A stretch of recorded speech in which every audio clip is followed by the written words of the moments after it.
Hello, Mark Petzold here, Freedom Fire USA. Thanks for watching. Today's video is going to be about a premise. Again, I think this is perhaps a unique thing that I hold near and dear to my heart, but I don't know if you've ever heard it. So I'd be curious to know if you have heard it before.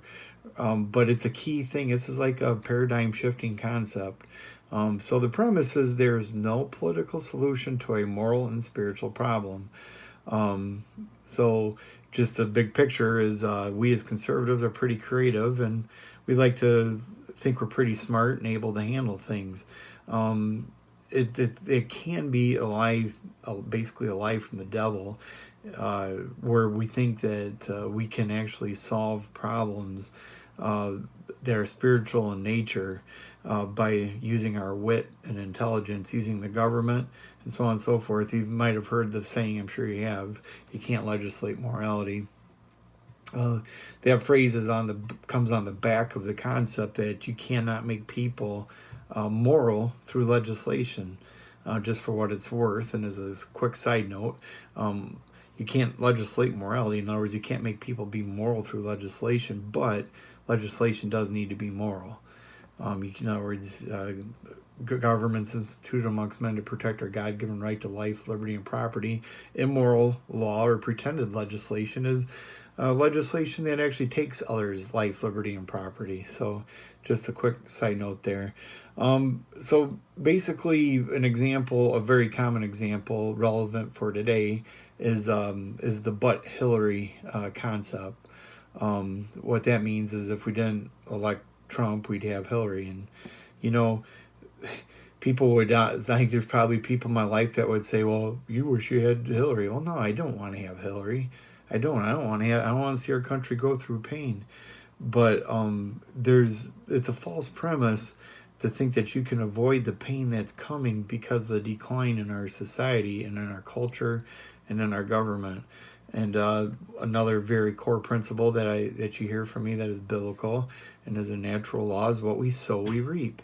If we're sowing immorality and poor governance and poor decision making, we don't have a problem stealing up from other people, whatever the case. That's what we reap. It echoes. And when I say echoes, we have such a short time frame in our society where we think in terms of election cycles. Think about generational shifts when you consider that. There's a notion out there that weak Republicans equal bad Democrats. So again, getting to the point of but Hillary. And now people are going to be offended because they're going to say, what? Trump is weak? Trump is the strongest president. Okay, so there are things that I understand. He talks more firmly and boldly than the recent Republicans. I won't argue that for a moment. But he's weak in the principled leadership standpoint. He's weak in being a statesman. He's weak in having dignity of the office of the president. Now, people say he needs to be weak in order to get his agenda crossed. Whatever. My point is you can support him, you can pray for him, you can do whatever. But I don't know if you have a license to give up things, to give up morality and the fruits of the spirit, self-control, things of that nature.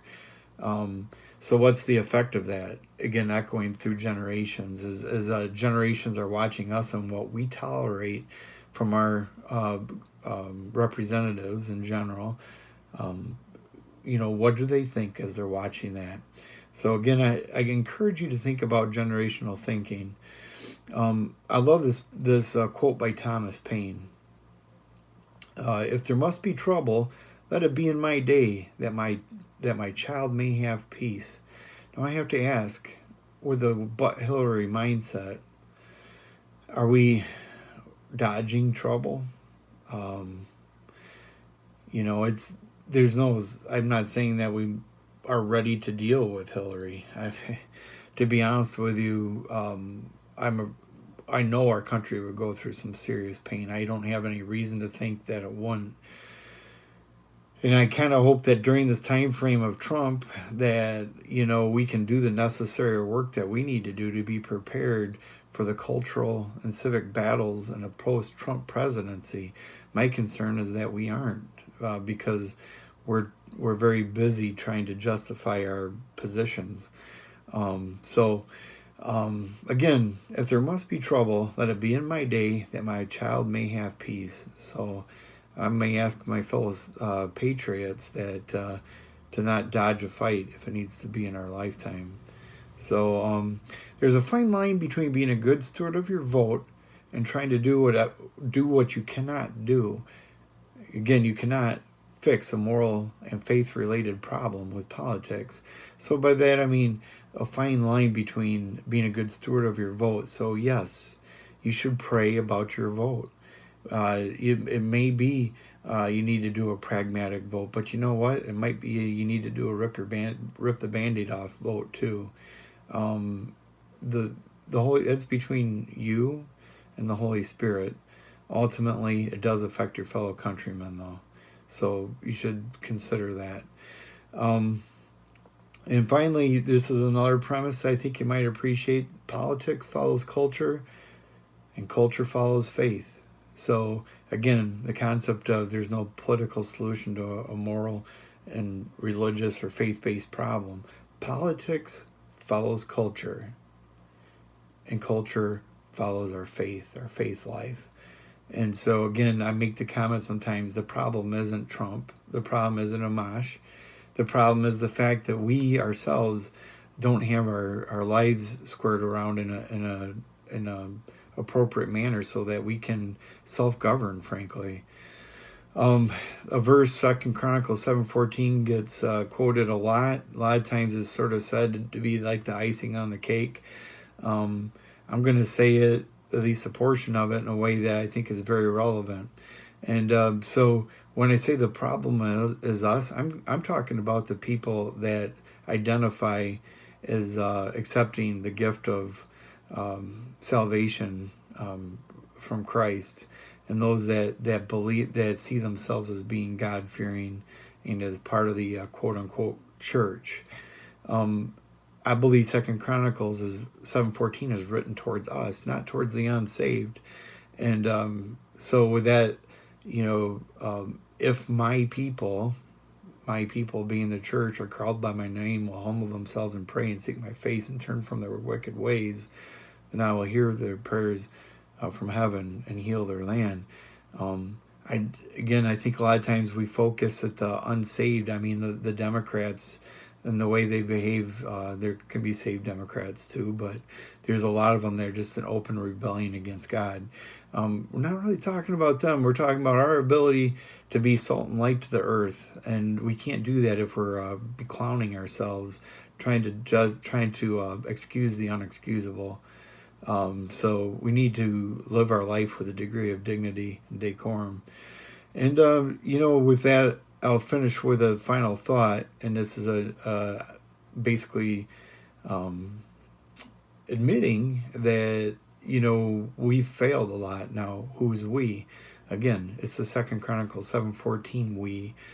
We've had different people that we've supported that have blown up in spectacular colors. Now, I will also say, in all fairness, that it's not just we. Look at our debt, look at the decline in culture and everywhere else. I don't say that the world in general isn't failing too. It's just they don't know any better. So the false premise is basically the Christians are horrible, and the world is, hey, we elected Trump, so we spared you the grief. Thank you very much. In truth, I believe we do have a period of time, but we need to get our act together during this time, and we cannot do that if we're busy taking part in looking to man to make America great again.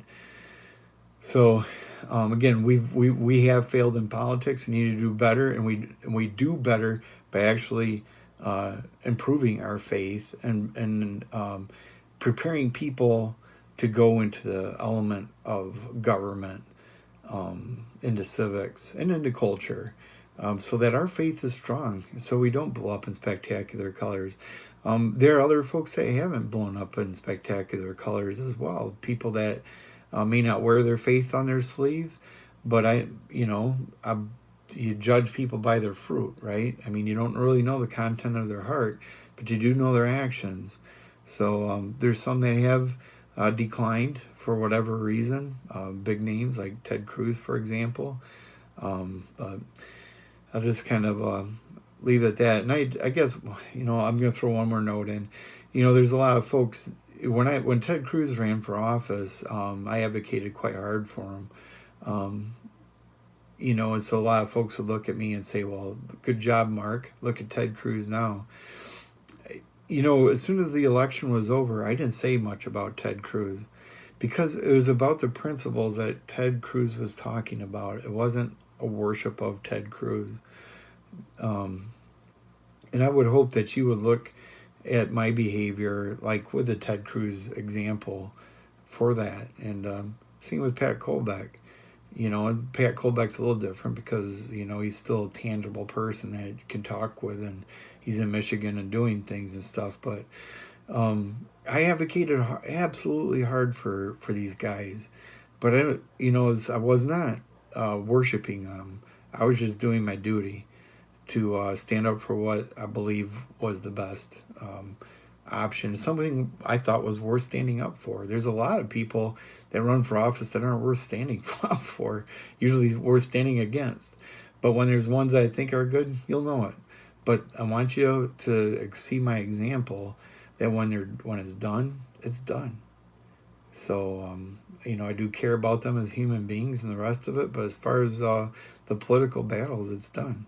So anyways, I hope you got something from this. I'll repeat the saying one more time. There is no political solution to a moral and spiritual problem. I hope that you'll ponder what I meant by that, and maybe you can come to your own personal revelation about that premise. Maybe you might just dismiss it altogether. I don't know. But I hope you enjoyed it. So God bless you, and God help us restore America. Have a good day.